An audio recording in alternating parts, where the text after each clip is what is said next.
et à tous, je suis ravie de vous retrouver aujourd'hui. Donc aujourd'hui, femmes après le burn-out, les différents mal-être. Donc je suis ravie de vous accueillir aujourd'hui. Pour ceux et celles qui ne me connaissent pas, je suis Laurent G. J'ai vécu l'expérience du burn-out que j'ai transcendé et j'accompagne maintenant les femmes après le burn-out à se réénergiser et à reprendre confiance en elles et à revivre pleinement. Alors donc aujourd'hui on parle des différents mal-être car dans ce monde rapide j'ai pu remarquer et je remarque de plus en plus qu'en fait tout est mis dans la case, dans le sac du mal-être. Tout est mis dans le sac du mal-être ou du burn-out. On entend régulièrement, je suis en burn-out, je suis en dépression, tout est mis dans le même sac, alors qu'en fait, il y a différents... bonjour Aurélie Lapin, j'espère que tu vas bien. Bonjour Gwendoline, j'espère que tu vas bien. Ravie de vous accueillir ici, j'espère que vous allez bien. Donc je disais en fait, aujourd'hui on parle des différents mal-être et j'explique, coucou Gwendoline, ça va? Et du coup j'expliquais que j'ai pu remarquer, entendre, voir que beaucoup de choses étaient mises dans la même case, dans le même sac du burn-out, de la dépression, alors qu'en fait il y a diverses mal-être que l'on peut vivre dans sa vie personnelle et ou professionnelle. Oui, je vais très bien Gwendoline, merci. Donc Gwendoline nous dit qu'elle va bien.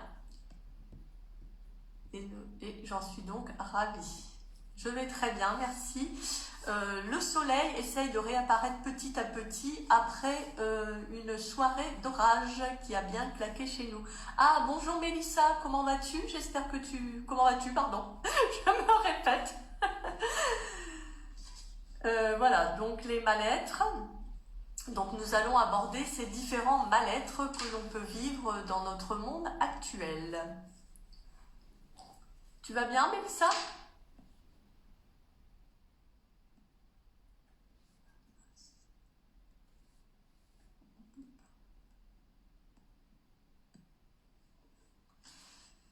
Donc, on va commencer pour nos différents mal-être, comme je disais, dans ce monde rapide où on est toujours dans la performance, dans l'action, et on oublie parfois, des fois, de juste être. Très bien, après le passage de cette pleine lune très intense. Oui, c'était une pleine lune en taureau, comme tu as pu voir, avec une éclipse lunaire, j'ai vu. Et moi, c'est la nouvelle lune avec l'éclipse solaire que j'ai eu, dans laquelle j'ai eu des émotions très fortes. Et j'ai lu également que cette pleine lune est très intense avec des émotions qui peuvent être remuées également. Donc je comprends ce que tu traverses. Donc les différents mal-être qu'on peut vivre, qu'on peut mettre tout dans le même sac et dire je suis en burn-out, je suis en dépression ou je suis en ci en ça, et en fait tout est dans le même sac. Donc j'avais envie de vous différencier un peu tout ça. Alors il y a le bore-out dont on entend parler, c'est un épuisement par l'ennui. En fait, il y aurait entre 10 et 30% des salariés qui seraient touchés par le bore-out. Alors ils ont un désintérêt pour leur travail, une tristesse, une démotivation, perte de confiance, isolement, fatigue. Donc en fait c'est le manque de possibilités parfois d'évolution, une charge de travail faible, sous-charge de travail, les ambitions professionnelles qui sont ignorées et des tâches répétitives monotones. Donc ça c'est une chose qu'on peut vivre qui ne doit pas être évidente. Je l'ai vécu à un moment donné dans mon travail où on avait des pertes d'activité et où j'essayais de m'occuper tant bien que mal et au travail, je n'avais pas tellement d'activité et les personnes qui étaient autour de moi ne souhaitaient pas que je les aide. Donc ça, après, c'est une question de choix.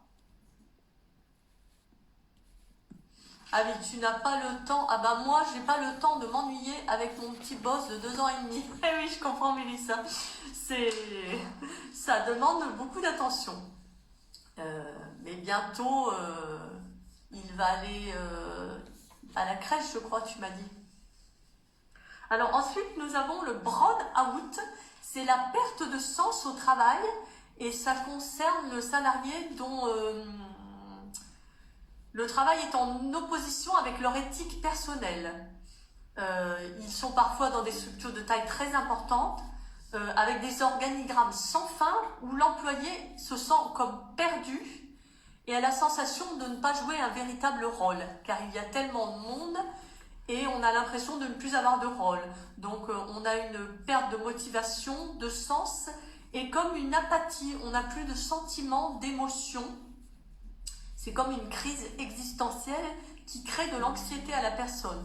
On manque de jus, on n'a plus d'énergie, plus de sens dans son travail en général. Ce sont comme des tâches à l'intérieur d'un processus et la personne ne fait plus le lien avec ce qui s'est passé avant ou après. Donc c'est des tâches et des missions peu valorisantes, ça ne correspond pas à son niveau de compétence, il y a un conflit avec ses valeurs, un contrôle infantilisant car tout est tellement dans des cases, il se sent infantilisé, il ne voit plus de sens à son travail et comme une automatisation, je ne vais pas réussir à le prononcer, et une informatisation de son travail. Donc en fait, il ne s'épanouit pas. Ensuite, il y a les TMS, les troubles musculo-squelettiques qui sont autour des articulations, souvent les muscles, les tendons, les nerfs, les ligaments. Alors ça apparaît souvent dans le dos, les épaules, les poignets, les coudes et parfois les genoux. Alors en fait, les facteurs susceptibles d'entraîner ça sont des gestes répétitifs. Par exemple, quelqu'un qui travaille à la chaîne ou qui est toujours en informatique, qui travaille toujours avec la souris ou le clavier. Des efforts trop importants, par exemple une personne qui porte des charges trop lourdes et des efforts réalisés dans de mauvaises conditions. Par exemple, les articulations sont soumises à des tensions importantes, un travail qui est très statique ou de longue haleine.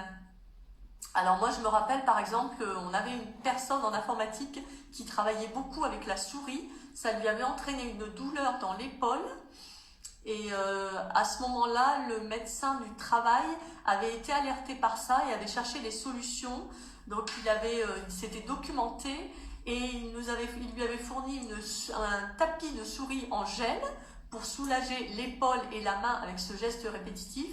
Et moi, par exemple, j'utilisais beaucoup le clavier, donc il m'avait trouvé un pose-poignet en gel qui m'avait beaucoup soulagé les poignets.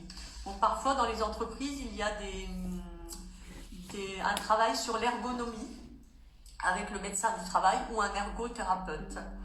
Ensuite, il y a le harcèlement. Alors après, on peut vivre plusieurs de ces mal-être. Il y a le harcèlement, donc ça on connaît, on entend souvent dans les écoles. Mais il y a aussi du harcèlement au travail, du harcèlement personnel, du harcèlement sexuel, enfin il y a des tas de types d'harcèlement, des harcèlements extérieurs, on est harcelé par un voisin, quelqu'un dans son entourage, ou même dans une association. Alors c'est la répétition de propos et de comportements ayant pour but ou effet une dégradation des conditions de vie de la personne qui le subit. Bon, moi j'avais la victime, mais de la personne qui va le vivre, parce que je n'aime pas trop ce terme de victime qui nous victimise et nous sort de nos responsabilités. Alors souvent ça a des conséquences sur la santé physique et mentale de la personne qui va être harcelée, qui va vivre ce harcèlement. Excusez-moi, avec le froid, j'ai un peu le nez qui coule. Il y a également la dépression que l'on peut vivre, alors qui est comme un vide, un désespoir, on fuit les choses, on est en désinvestissement. Alors la dépression qui peut arriver par une accumulation de choses où des fois on ne sait même pas quel événement a fait qu'on vit la dépression. Alors la dépression est une maladie c'est considéré comme une maladie mentale, donc elle est à suivre par un médecin